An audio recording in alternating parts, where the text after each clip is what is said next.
There may be times when you need to quickly change between modes or settings but can't quite reach the rear screen to do so. Maybe the camera is mounted and the rear screen isn't available. Maybe the camera is in a waterproof housing, or you could be underwater yourself where the touch sensitivity won't work. Whatever the reason, this tip has you covered.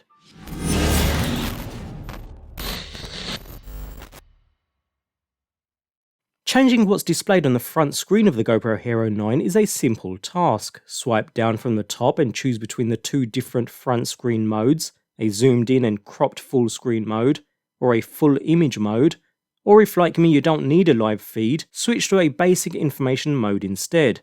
Whichever front screen mode you're in, it comes in very handy depending on how you use your camera. With that out of the way, you'll want to head into your camera settings and set up each of your presets with the different shooting modes you tend to use most often, customizing each preset by tapping the icon next to it and then going through each of the settings, changing to what you prefer. Bear in mind you have different presets for each shooting mode, so swipe to photo mode and then set up any presets here, or across to time-lapse mode, where you'll find all these time-lapse presets to go through too.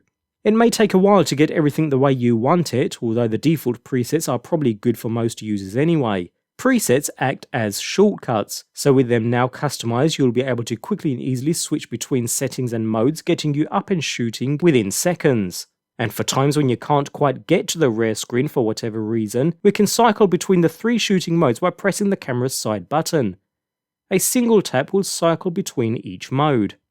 When you're in the mode you need, press the power and immediately follow with the shutter button simultaneously, and you'll notice the front screen displays each of your presets for that mode. So assuming you've set each of these up according to how you need them, you can now cycle down between presets by tapping the side power button, and once you're at the one you need, a single press of the shutter button will activate that preset. Simple.